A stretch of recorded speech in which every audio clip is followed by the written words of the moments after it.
Et salut les filmmakers, c'est Karim Yatrib, j'espère que vous allez bien, bienvenue sur ma chaîne YouTube. Et aujourd'hui, on va parler un petit peu des boîtiers Sony. Parce que oui, mon petit filmmaker, je crois que j'ai fait toutes les marques. Donc je vais trop parler un petit peu de mes petites aventures aux États-Unis encore une fois, à Los Angeles. Je parle en connaissance de cause et je parle aussi avec l'expérience que j'ai eue avec ces boîtiers. En 2015, je m'achète le Sony A7S. Vous vous rappelez les gars, à cette époque-là, on l'appelait le King of Lowlight. Bon, c'est vrai que le Lowlight, je suis pas fan. Je suis pas fan parce que dans la mesure où faut toujours rajouter quand même de la lumière si tu veux essayer d'avoir une bonne image, avoir une bonne dynamique. C'est vrai que sur la 7S, en termes de dynamique, voilà, c'était pas folichon de fou, mais on pouvait faire de la belle image. Et encore au jour d'aujourd'hui, je t'invite à regarder ce qui a été fait avec la 7S, c'est pas dégueulasse, c'est pas dégueulasse. Qui filmait très bien en basse lumière, donc montée d'ISO, comme tu peux le voir dans les images que je te propose, en pleine nuit, 12 000 ISO, f4. Alors j'avais un 1635 d'abord, 1635 de chez Zeiss. J'ai aussi un 1670, mais ça c'était avec la 6300. Donc on va parler du 1635. Voilà, c'était une bonne focale que je mettais sur le Ronin. Batterie du A7S. Nul. Nul. Ah, non mais les ingénieurs chez Sony en 2015, à la batterie, c'était pas leur point fort. Hein. Vraiment nul. Donc du coup, je rachète plein de petites batteries. On commence à tourner le premier clip. Donc je pars là-bas avec le boîtier. J'avais presque rien shooté avec. Hein. Mais après, les boîtiers, c'est ça. Quand tu as l'expérience et que tu connais les boîtiers, tu sais comment faire ton exposition. Surtout Sony, exposer tout à droite. Je me rappelle, j'ai shooté pas en S-Log, j'ai shooté en Ciné 4. J'ai dit, c'est quoi? Au cas où, je vais rester en Ciné 4. J'aurai une toute petite marge de manœuvre en colorimétrie, voilà, toute petite, sachant que j'ai fait en sorte de m'approcher de mon image finale avec le boîtier. Donc je shoot avec 1080, 60 fps, ouloulou, oh là là, les slow motion de 2015, ils étaient, voilà, on avait que ça sous la main. 2015, on avait que ça sous la main. Mais c'était bien, c'était bien. Donc, mise au point automatique. Je suis pas un grand fan de la mise au point automatique, mais là, pour le coup, j'avais récupéré donc ce Zeiss 1635. Donc, je me suis dit, on va quand même, voilà, on va garder les automatismes de la mise au point. Voilà, jusqu'à... C'était pas dégueulasse, c'était convenable. Franchement, j'ai eu très perte de points. Là où tu peux voir, là où il y a le donut, là, c'était un coin un peu chaud. Tu vois, c'était un coin un peu chaud. Donc les gars, ils n'étaient pas trop d'accord qu'on vienne sur leur territoire pour faire un clip. Donc ça a passé. Des fois, tu voyais des SDF qui venaient derrière la voiture pour voir ce qu'il y avait dedans. Tu vois ce que je veux dire? Donc du coup, il fallait que je shoot. Parce que les mecs qui sont en face de moi, on était 4, hein, on n'était pas beaucoup, on était 4. Il y en a un quand même qui assurait nos arrières un peu plus loin. Donc moi, il fallait que je garde un œil donc, sur le sujet. C'est-à-dire les mecs qui rappent. Et puis voilà, sur le matos qu'il y a dans la voiture, faut faire super attention. Tu peux pas non plus faire ce que tu veux. Je suis pas chez moi, hein, donc voilà, faut faire gaffe. Et puis voilà, donc on fait les couplets de nuit, barbershop, ce qui était juste à côté, super cool. Liquor store, pareil. Après, on part sur un autre spot. Bah là, on trouve un mec qui a une super belle voiture. Voilà, vas-y, mais là dans le clip, mec. Bon feeling avec la 7S. Honnêtement, au jour d'aujourd'hui, je pense pas retourner avec. Hein. Je pense pas. Je l'ai revendu. J'ai acheté la 7S2. Eh ben, j'ai rien fait avec. Tout neuf chez Christian. Salut à toi, Christian, de chez Camara. Je le revends. Et qu'est-ce que je fais comme dinguerie, à ton avis? Qu'est-ce que je fais comme dinguerie? J'achète le... Attention, je dénigre pas ce boîtier, parce que c'est un boîtier coup de cœur aussi. J'achète le Sony A6300. Et à cette époque-là, Zhiyun, donc que tout le monde connaît, vient de sortir son premier Crane, le 1. J'achète le Crane, je leur dis, bon, si ça me plaît, ça serait bien qu'on fasse une petite collab, et etc., etc.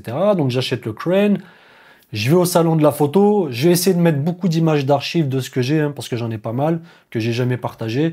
Je vais au salon de la photo, donc il y a toute la clique, tu connais, voilà, Pampouri, Pascal Délé, Stéphane Couchou, et les mecs, ils rigolaient, ils me disent, mais c'est quoi ce petit truc? Je dis, les gars, moi, je suis un visionnaire. Vous allez voir que ce petit stabilisateur, ça va changer le game. J'achète le Crane, il n'était pas arrivé. Donc, je suis parti avec le Ronin M et la 6300.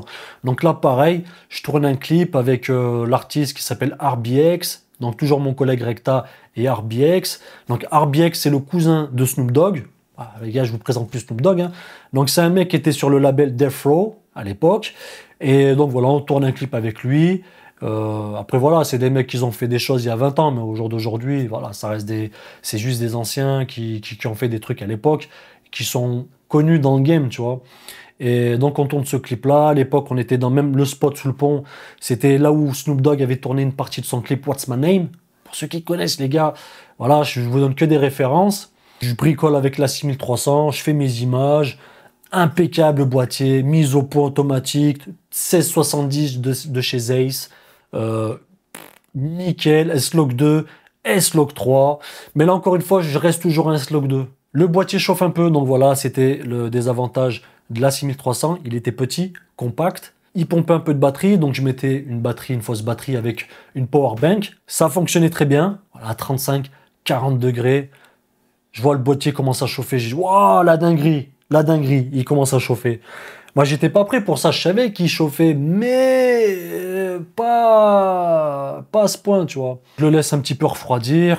On finit ce qu'on a à faire. Ce clip-là, il a plein de références au film Menace to Societies, Boys in the Hood, tu vois ce que je veux dire. J'ai vraiment pris beaucoup de plaisir à le tourner, même sur les autres, mais celui-ci en particulier, parce que bah, le son qu'ils ont fait, tu vois, ça m'a rappelé ma jeunesse. Le gars a 41 ans, j'ai 41 piges, mais ça m'a rappelé à l'époque quand j'avais 13, 14, 15 ans, tu vois. J'écoutais ce genre de son.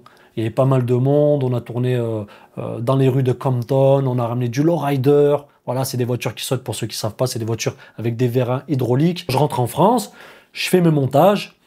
Et ce dernier clip-là que je disais que j'ai tourné dans les rues à Compton, je l'upload le soir même. Hein. Écoute-moi bien, je l'upload le soir même. Et ce soir-là, je prenais la voiture pour monter sur Paris, je repartais à Los Angeles. S'il y a un problème de réseau, si ça bug, oh, on est mort. On est mort. On a tourné aussi un clip avec Big Trady. Première partie en studio.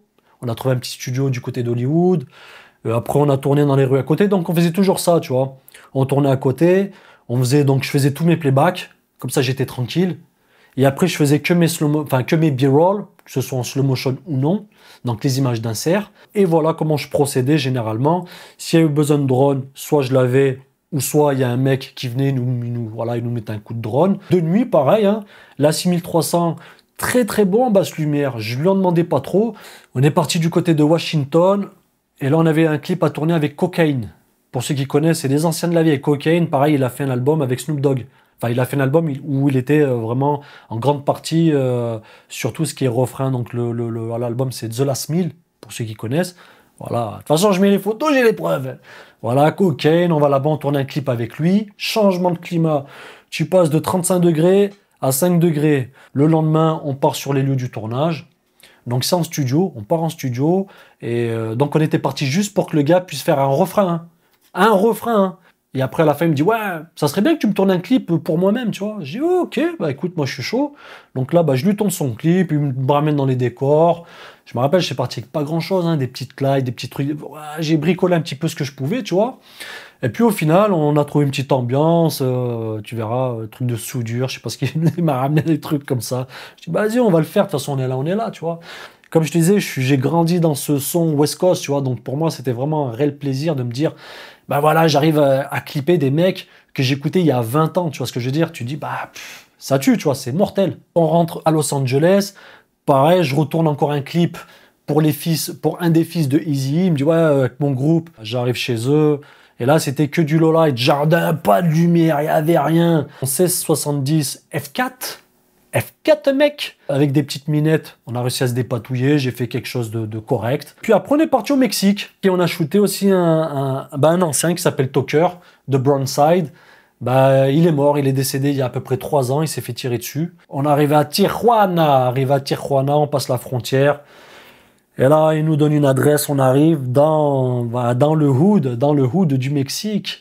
Dans le hood du Mexique, et il nous a ramené, on était qu'avec des Chicanos, quoi, mec. Je mets les photos, tu vas voir. Ils nous ont bien accueillis. Très bien accueillis. Respect total. 1 000 000%. On faisait des épisodes à l'époque de ces aventures-là, donc on était juste pour un épisode. Et n'oublie pas de t'abonner à ma chaîne, petit pouce bleu, petit commentaire, n'oublie pas de t'abonner. Voilà, j'ai pas tout raconté en détail parce que bah ça prendrait des plombes. Voilà, j'ai un peu survolé. C'est aussi pour te montrer ce que j'ai fait en images avec. Je suis vraiment content de te partager mes petites histoires à Los Angeles. Hein. C'est encore d'actualité, je retourne encore là-bas pour tourner d'autres trucs. J'ai sorti 2 derniers clips qui ont été tournés avec le Fuji. Je viendrai faire une petite série avec les Fuji, mais en fait j'ai plein de séries. Si ça te plaît, raconter mes petites histoires, mettre des images pour que tu puisses voir un petit peu ce que ça donne. Et je trouve que c'est plus agréable de faire ce genre de truc que de dire ah voilà, je t'ai fait une revue, regarde ce que j'ai shooté avec. Là, il y a quand même un peu de vécu, tu vois. Preuve à l'appui, et c'est ça qui est vraiment bien. Donc voilà, n'oublie pas de t'abonner, je te le redis encore une fois, abonne-toi, on arrive bientôt aux 6000 les gars. Franchement, ça me fait trop plaisir. Est-ce que tu kiffes ce genre de délire? Petit vécu, petites images en perspective, je te dis un petit peu ce que j'ai utilisé comme matos. Voilà, tout le monde est gagnant. Et ben je te dis à la prochaine mon petit pote, et abonne-toi.